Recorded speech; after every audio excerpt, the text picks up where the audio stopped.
Hi everybody, I'm Bree the Plant Lady, and today's video is all about DIY sprinkler making.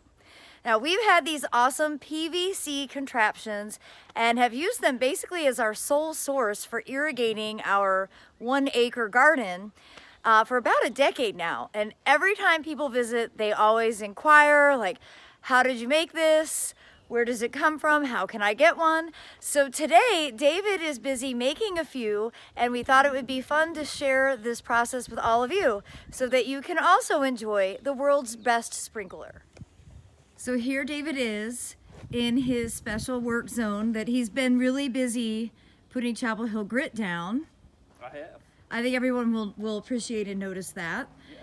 And give us some backstory on these PVC sprinklers. So I can't take credit for them.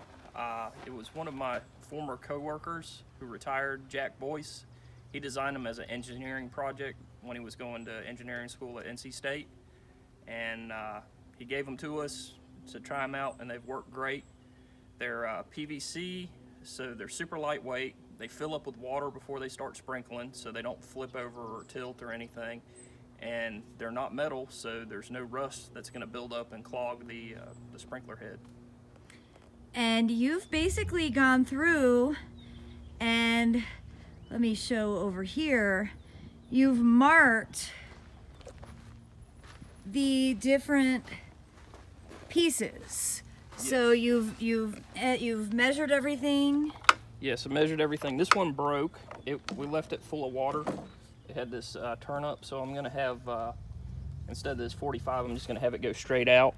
There's a couple little things I'm gonna change about it, but not much. It's a really good design. Yes, so I just measured every piece. I've got several of the fittings, and I can lay those all out on the table for you. Just need 2 end caps, 3 90s, a 4-way, and 2 couplings, and just kind of go from there. And like he said, the critical thing for this is when it's cold, you need to drain it. And we didn't do that. And yeah, you can see the PVC it split. Yeah, so with my change, when we disconnect the hose, it'll be halfway empty, so you won't have to tilt it up to drain it. And that way, hopefully that'll prevent that from happening again. All right, well, let's see how you put it together. Okay. So just some simple tips. I have a pipe vise, but you could use a step or a tailgate of a truck and cut it with a hacksaw or a handsaw. I'm using a sawzall because it's easier. To get a straight line on a piece of pipe, you can take a piece of sandpaper or regular paper and wrap it around. They call it a pipe wrap in pipe fitting, and you can get a straight line from that. So I need a piece that's 7 inches long. Mark that, and I'll just bring this down here, draw a straight line, and I can get a relatively straight cut. Good to go.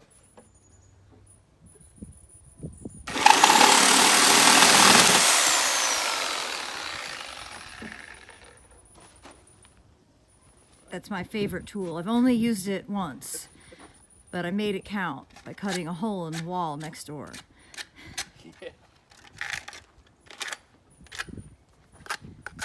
Okay, so now you're just sanding the rough edges off? Yeah. This one chipped a little bit, but it'll be okay. It's going into a fitting.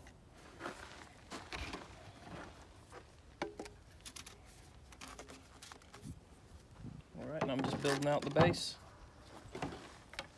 And then, like I said, I wasn't going to do that 45, so I have a coupling and an end piece that'll attach to a hose. I don't know what all these fittings are called, but you can spend some time in Lowe's or Home Depot in their plumbing section, be able to find it all. I'm using 1.5" PVC, and all my fittings are 1.5".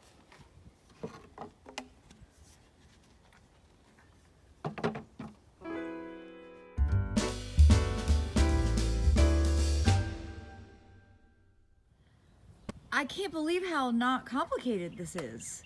It's not very complicated. It's fun. It's about $50 worth of materials, and I mean, it makes a really good sprinkler. Well, it's hands down the best sprinklers that we've had. I mean, I think we've been managing this property for 11 years with no irrigation system, and these have been our primary vessel for getting water to all those plants. It's a good design. Jack did good on this one. I hope he got an A on that project. So now you're just adding... I'm just doing a dry fit on everything. I'm gonna have to, I'll put some Teflon tape on this fitting, and then I actually made this a little bit longer because there would have been about 10 inches of waste. I used a 10-foot piece of half-inch PVC, or inch and a half PVC, and we'll try a couple that are a little bit taller, see how that works. That might be too much, but you use a two-part, you prime it and then you put the glue on there, and once you stick it together, it's stuck. So for the top part where the water actually comes out, you have 4 different nozzle options to choose from, and so you can kind of decide how far the flow needs to go to determine which one you want to have on as the diffuser.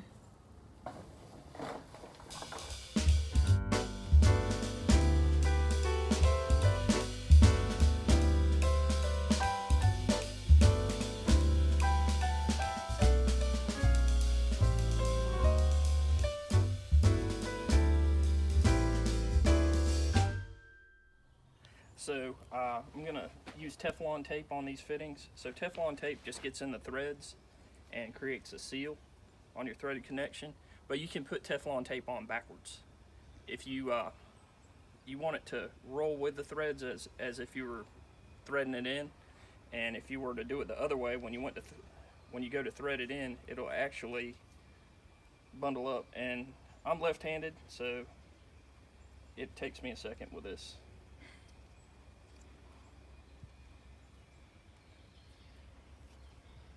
This is Teflon tape in the plumbing department too? It is. You'll find it right next to everything. I actually got everything on the same aisle. The irrigation stuff was just on the other side of the aisle. We'll just thread this in. Use my channel locks.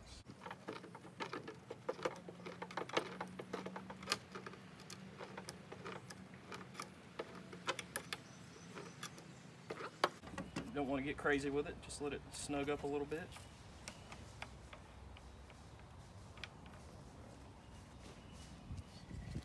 The world is not set up for lefties. No, it's not. All right.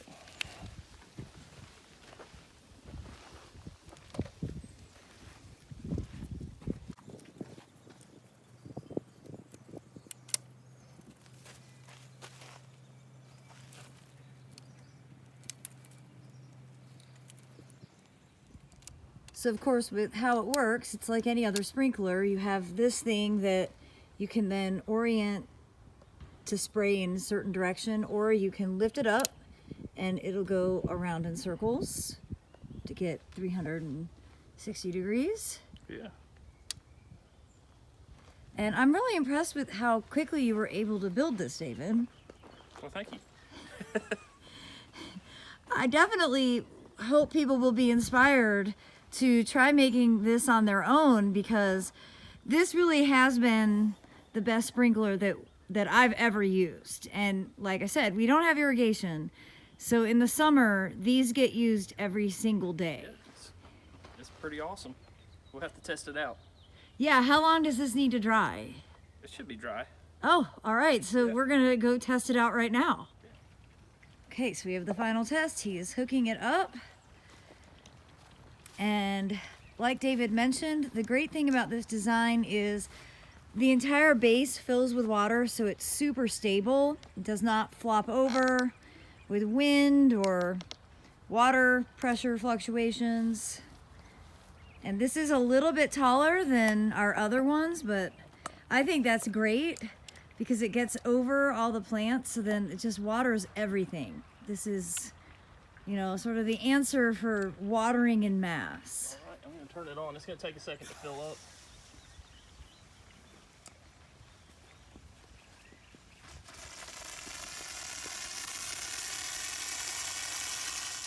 Show them this. Yes, drag it. This is what makes it so awesome too. So you don't have to get wet and you don't have to turn it off to move it all around your yard. It's a really brilliant design. Well, David, thank you for sharing your practical knowledge with everybody on YouTube today. You're welcome. And I hope that this will be a useful video for you going into the spring and summer growing season. If you found this video to be helpful, please give me a thumbs up and be sure to subscribe to the Bree the Plant Lady YouTube channel for more practical gardening information. Thanks so much for watching, everybody. Thanks for watching.